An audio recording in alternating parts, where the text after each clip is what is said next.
Chapitre 6, calcul littéral. Alors, exercice 1, une histoire de nombres transformés en lettres. Reconnais-tu ce nombre 3,14, 15, 92, etc., etc. Si oui, par quelle lettre le note-t-on et pourquoi l'a-t-on remplacé par une lettre? Alors, ce nombre-là, eh bien, tu le découvres lorsque tu veux déterminer le périmètre d'un cercle, donc la longueur du contour d'un cercle. Et il se trouve que c'est le coefficient de proportionnalité qui permet de passer du diamètre d'un cercle à son périmètre. Voilà. Et ce nombre-là, on le note par la lettre pi. On le note pi. Alors pi, c'est une lettre grecque.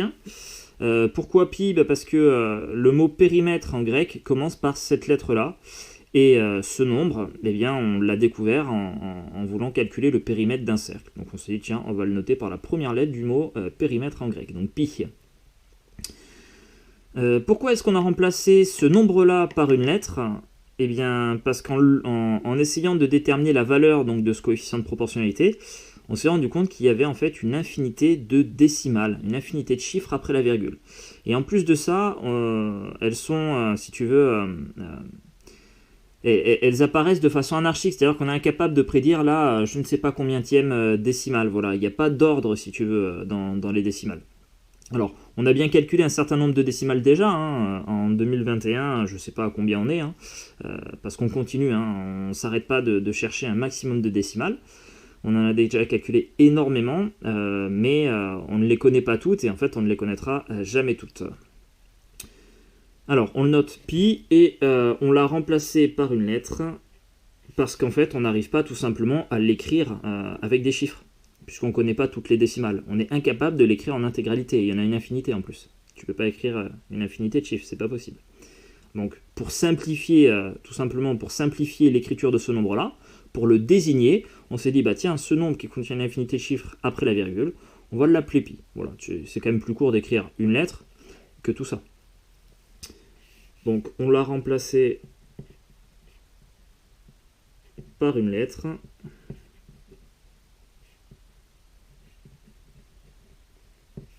Pour simplifier sa désignation.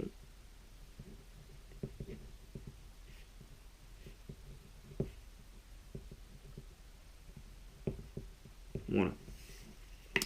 Deuxièmement, connais-tu une formule qui utilise ce nombre? Si oui, écris-la et explique à quoi elle sert. Alors, tu en connais au moins deux, tu en as vu au moins deux. Donc, première formule qui permet de calculer le périmètre d'un cercle, donc d'un cercle de rayon R, eh bien c'est 2 fois pi fois le rayon. Hein, j'ai tendance à dire 2 pierres. Tu vois un caillou, tu vois un deuxième caillou, eh bien ça te fait 2 pierres. Voilà, 2 pi R. Donc ça c'est pour calculer le périmètre d'un cercle. Et 2 fois R, tu vois, c'est le diamètre du cercle. Et donc 2 fois R qui est le diamètre, tu le multiplies par pi. Donc pi c'est le coefficient de proportionnalité qui permet de passer du diamètre de R à son périmètre. Ok, et tu connais au moins une deuxième formule, celle qui permet de calculer l'aire d'un disque, qui est pi multiplié par le rayon au carré. Donc pi r carré, comme une pierre qui est carrée. Ok. Troisièmement, on a construit ci-dessous à l'étape 1 un rectangle composé de 6 allumettes. À chaque nouvelle étape, on colle un nouveau rectangle. Donc étape 2, on en rajoute un rectangle. Étape 3, on en rajoute encore un.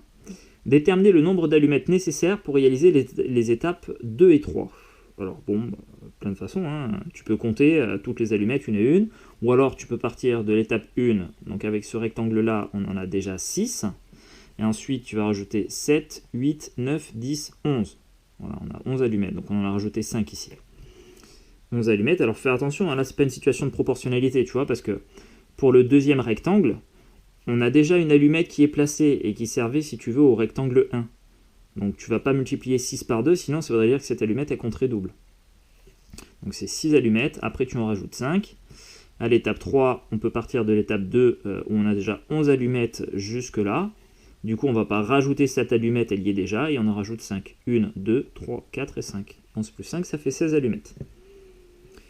Quatrièmement, si n désigne un entier plus grand que 0, déterminer une expression en fonction de n qui, quelle que soit sa valeur, permet de déterminer le nombre d'allumettes nécessaires pour réaliser l'étape n.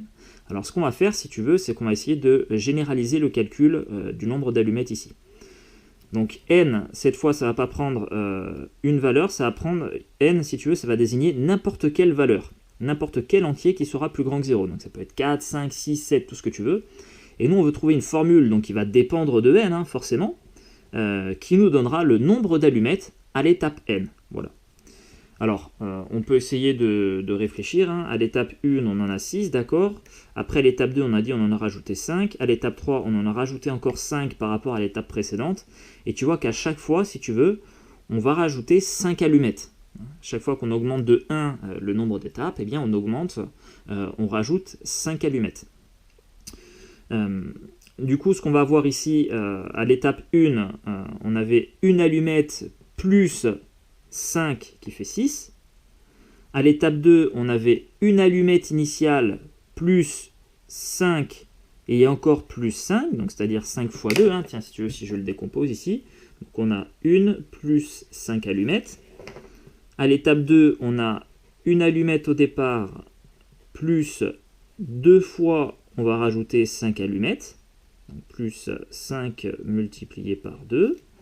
À l'étape 3, on a toujours cette allumette au départ, plus 3 fois, on va rajouter 5 allumettes. Donc plus 5 fois 3. Et de façon générale, tu vois, à l'étape n, eh bien, on aurait une allumette au départ, et ensuite, on va rajouter 5 allumettes multipliées par n, multipliées par le nombre d'étapes. Donc là, une expression qui fonctionne, c'est une allumette à l'étape n, on a une allumette au départ, la première verticale, plus 5 allumettes multipliées par le nombre d'étapes, 5 fois n. Ok. Cinquièmement, en déduire le nombre d'allumettes nécessaires pour réaliser l'étape 2022. Eh bien, je vais pouvoir me servir de la formule que j'ai établie ici, en remplaçant tout simplement n, le nombre d'étapes, le numéro de l'étape, par 2022. Donc on va avoir à l'étape 2022,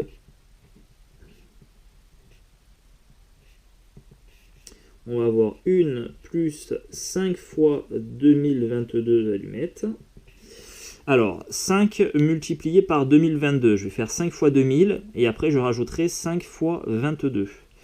Alors, 5 fois 2000, ça fait 10 000, et 5 fois 22, ça fait 110. Donc là, je suis déjà à 10 110 allumettes, plus 1, on est donc à 10 111 allumettes. Et enfin, dernière question de l'exercice, si on cumule les QI, alors quotient intellectuel, QI, de Randy et Sabri, qui ne sont pas les deux bonhommes les plus fut-fut, on obtient 57. Ok, et ensuite on nous dit que si on ajoute 3 à celui de Randy, on obtient le double du QI de Sabri. Alors, quels sont les QI de Randy et Sabri ? Eh ben, on va essayer de traduire en mathématiques par des égalités les deux phrases qu'on a, les deux indices qu'on a. Donc déjà en section cumule, donc ça veut dire ajouter. Si on ajoute les QI de Randy et Sabri, on obtient 57. Alors moi ce que je te propose, donc tu vois ici on recherche le quotient intellectuel de Randy et celui de Sabri. C'est deux nombres qu'on ne connaît pas et on va devoir travailler avec. Alors comme on ne les connaît pas, je te propose de les appeler tout simplement R pour Randy et S pour Sabri. Voilà, c'est deux nombres que je ne connais pas, je vais les remplacer par des lettres. Alors pas n'importe quelle lettre, il faut que ça soit parlant quand même. Donc R pour le QI de Randy et S pour le QI de Sabri. Et avec la première phrase, on me dit si on les ajoute, on obtient 57. Donc déjà, je peux écrire cette égalité-là. R plus S, c'est égal à 57. Deuxième phrase, si on ajoute 3 à celui de Randy, on obtient le double du QI de Sabri. Alors, si on ajoute 3 à celui de Randy, c'est-à-dire qu'on fait 3 plus R, eh bien, on nous dit que c'est égal au double du QI de Sabri. Et le double de Sabri, c'est 2 fois S, c'est-à-dire 2S. Voilà. Hop, 2 fois S. Ok, alors maintenant, avec ces deux égalités, il va falloir que je retrouve la valeur de R ainsi que la valeur de S. Alors, ce que je vais faire, tu vois, c'est que je vais exprimer, grâce à la deuxième égalité, je vais exprimer le quotient intellectuel de Randy en fonction de celui de Sabri.